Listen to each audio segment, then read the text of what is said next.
যুদ্ধবাজ Trump বিশ্বের সবথেকে বড় ক্রিমিনাল বেঞ্জামিন নেতানিয়াহুকে কাছে পেয়ে নিজের ছাতি 136 ইঞ্চি হয়ে গেছে ভেবে ইরানকে লাগাতার হুমকি দিচ্ছিল এবং বলেছিল যে লাগাতার 2 সপ্তাহ আকাশ থেকে বোমা বর্ষণ করে ইরানের অস্তিত্ব মুছে দেবে এবং ইরানকে প্রস্তর যুগে ঠেলে দেবে।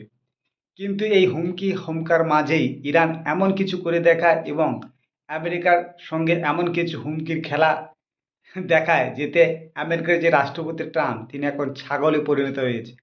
বলে রাখি এই হুমকি যুদ্ধে হরমুজ প্রণালী পুরোপুরি বন্ধ রয়েছে।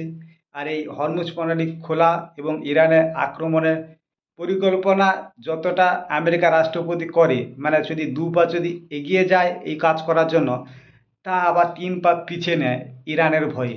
এর মূল কারণ কি জানেন?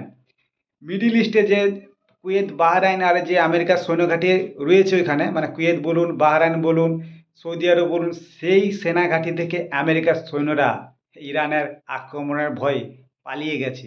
বিশেষ করে কুয়েত ও বাহরাইন থেকে মার্কিন সেনা তো পুরোপুরি চলে গেছে।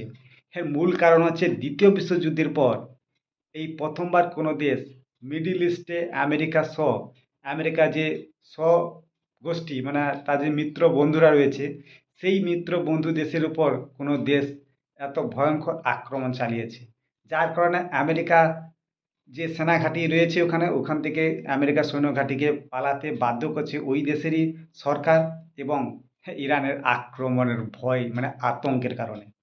যার কারণে এখন কুয়েত ও বাহরাইন মার্কিন সেনা পুরোপুরি শূন্য হয়ে গেছে। বলে রাখি আমেরিকার রাষ্ট্রপতি তিনি আবার ভয়ে আবার অন্য কথা বলছে।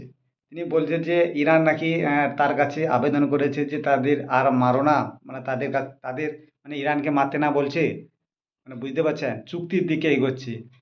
যদি ইরান যদি আমেরিকার কাছে এই আবেদন করে থাকে আর আমেরিকা যদি দাদাগিরি হয়ে থাকে, তাহলে কুয়েত ও বাহরাইন থেকে তাহলে মার্কিন সেনারা পালাচ্ছে কেন? কেসটা উল্টো। ট্রাম্প বুঝতে পারছেন সবসময় যেন ফাউ কথা বলে থেকে, মানে বিশ্ব রাজনীতিতে একটা অস্বস্তিকর চালু করে। বলে রাখি গত 24 ঘন্টা পর্যন্ত ভরসা করছে মানে ভরসা করা যায়নি যে আমেরিকা যে রাষ্ট্রপতি ট্রাম্প বলেছিল যে এই গত 2 দিনের মধ্যে ইরানের পর বোম বর্ষণ করবে। তো সেই ভয়টা ছিল, কিন্তু রাত কেটে যাওয়ার সঙ্গে সঙ্গে সেই হ্যাঁ, কথাটাও ডিগবাজি খেয়ে গেছে এবং ট্রাম্প এখন আমেরিকার মানে রাষ্ট্রপতি তিনি এখন তার নিজের দেশের জনগণের কাছে প্রশ্নের মুখে, সাংবাদিকের প্রশ্নের মুখে। কারণ ট্রাম্প বলেছিল ইরানকে বোমা বর্ষণ করে প্রস্তর যুগে ছেড়ে দেবো, এই যুদ্ধে তারা জয় হচ্ছে।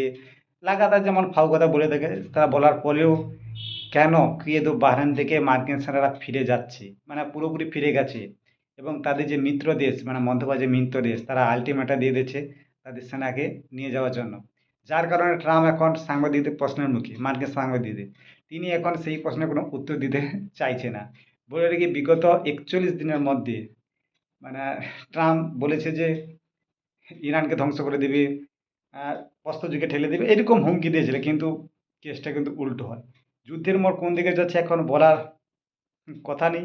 ট্রাম্প কথাবার্তা শুনে বোঝা যাচ্ছে যে তিনি চুক্তির দিকে এগোচ্ছে।